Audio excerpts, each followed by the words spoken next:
और वो ये है कि तवज्जो चाहूंगा सर आपकी, पुलिस ऑफिसर हो और फिर नस्वानियत अगर उसका रंग चढ़ जाए तो वो कैसा शायर होता है, वो असगर खान जैसा होता है।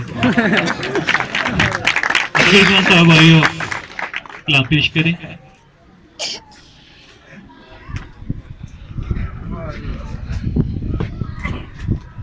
बिस्मिल्लाहिर्रहमानिर्रहीम। जनाब सदर साहब की जान से ये साजिद साहब की और अमीन संधू साहब की मोहब्बतों का रंग है जो हमें यहाँ तक ले है।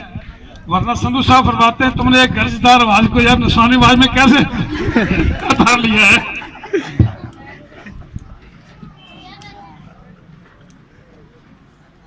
पंजाबी का माहौल है तो पंजाबी में बात चलेगी। जो पिंडा च कुड़ियां जवान हुई सी संधू साहब ਤੇ ਫਿਰ ਮਾਵਾ ਕਹਿੰਦੇ ਸੀ ਬੇਟਾ ਆਪਣੇ ਜਹੇਜ਼ ਵਾਸਤੇ ਕੁਝ ਬਣਾ ਲਓ, ਤੁਸੀਂ ਅੱਗੇ ਜਾਣਾ ਹੈ, ਤੁਸੀਂ ਮਨ ਤੋਂ ਆਪਣੇ ਜਹੇਜ਼ ਵਾਸਤੇ ਕੁਝ ਬਣਾ ਲਓ। ਤੇ ਕੁੜੀਆਂ ਫਿਰ ਇੱਕ ਤ੍ਰਿੰਜਣ ਉਰਦੂ ਕਹਿੰਦੇ ਭੰਡਾਰ ਦਿੰਦੇ ਸੀ, ਭੰਡਾਰ ਪੁਰਾਣੇ ਲੋਕ ਜਾਣਦੇ ਨੇ, ਚਰਖਾ ਕਰਦੀਆਂ ਸੀ ਚਰਖਾ।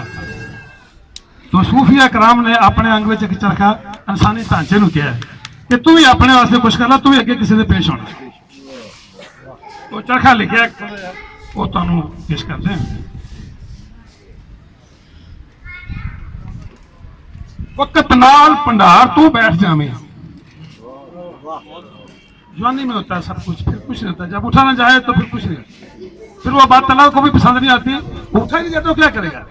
जब गुनाह की इस्तायत रखता हो बंदा, फिर ना करे तो फिर मजा आता है। वक्त नाल भंडार तो बैठ जावी, फिर कत कत छलियां दे ढेर लावी। वक्त नाल भंडार तो बैठ जावी, फिर कत कत छलियां दे ढेर लावी। बीतिया वक्त फिर चरखा चलना नहीं। वक्त नाल भंडार तो बैठ जावी, फिर कत कत छलियां दे ढेर लावी। बीतिया वक्त फिर चरखा चलना नहीं। जोबन चरखे दे बड़ी बहार लाई,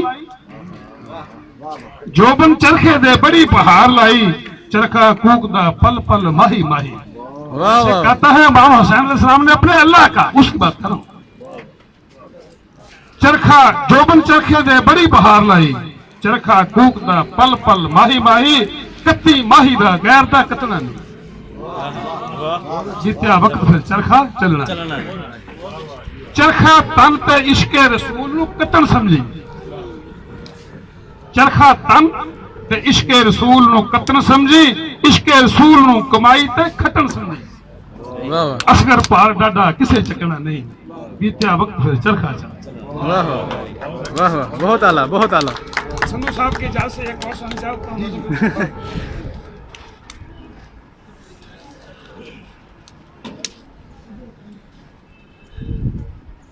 मोमन दोस्तों ने, मैंने भी सुना गाना मुन्नी बदनाम हुई दिया, गाना मुन्नी बदनाम हुई। तो मैंने अपना सोचा थानदार साहब ये मुन्नी बदनाम हुई क्यों, हुआ क्या, इसका रीजन क्या है। रीजन पेश कर रहा हूँ आपको। बहुत आला। ये मोबाइल पे सड़के चाड़ी, ये सबक है। ये मोबाइल पे सड़के चाड़ी, मुन्नी है तू आ बगाड़ी। बहुत अच्छे, बहुत अच्छे, बहुत अच्छे। साहब आप किस बातों की नजर। दे मोबाइल पे सड़के चाड़ी, मुन्नी है तू आ बगाड़ी। जीन्स तू मुन्नी नू आप पवाई, मुन्नी बॉय कट करवाई। जीन्स तू मुन्नी नू आप पवाई, फिर मुन्नी बॉय कट करवाई। चंगा सबक पढ़ाया हुंदा, मुन्नी नू समझाया हुंदा। सिर ते दित्ती हुंदी चुन्नी, कदे बदनाम ना हुंदी मुन्नी।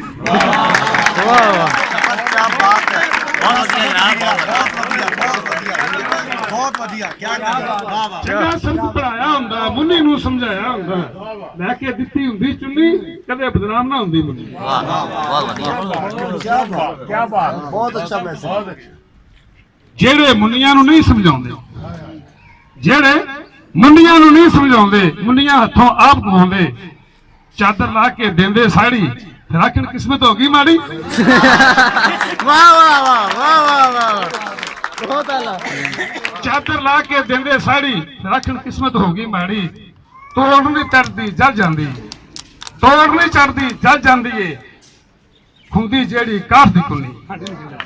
ਤੋੜ ਨਹੀਂ ਚੜਦੀ ਜਲ ਜਾਂਦੀ ਏ ਹੁੰਦੀ ਜਿਹੜੀ ਕਾਠ ਦੀ ਕੁੰਡੀ ਸਿਰ ਤੇ ਦਿੱਤੀ ਹੁੰਦੀ ਚੁੰਨੀ ਕਦੇ ਬਦਨਾਮ वाह वाह वाह बहुत आला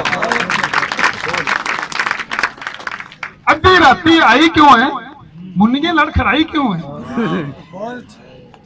ਅੱਧੀ ਰਾਤੀ आई क्यों है मुन्निए लड़खड़ाई क्यों है कभी तू मुन्नी ਨੂੰ ਪੁੱਛਿਆ ਹੀ ਨਹੀਂ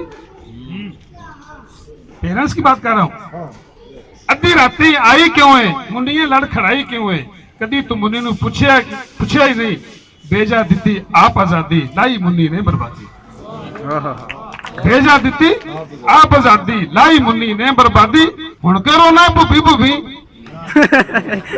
एक दिन होनी सी 21-19 लैके दी 19-19 कदे बदनाम ना होती वाह वाह वाह वाह लापरवाही दी हद मकाई लापरवाही दी हद मुकाई बांदरी दी अछुरी फड़ाई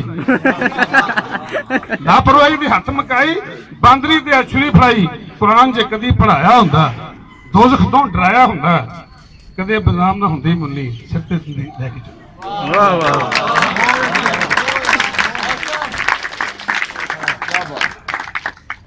टिक्का गल मुकावा मैं टिक्का गल मुकावा मैं सजा नूं समझावा मैं फरमान मुताबिक अल्लाह साईं मापिया नूं सदा सिर ते चाहीं फरमान मुताबिक अल्लाह साईं मापिया नूं सदा सिर ते चाहीं बच्चियां नाल खेडो हसो तीनों दुनिया दोवें दसो तीनों दुनिया दोवें दसो बराबर कदी नहीं हो सकते असगर टिक्का पापी कुनी लैके दिंदी इत्ती चुंडी कदे बदनाम नहीं जोरदार क्लैपिंग इनके लिए जी, बहुत आला। असगर साहब आपने मुशायरा लूट लिया, जबरदस्त।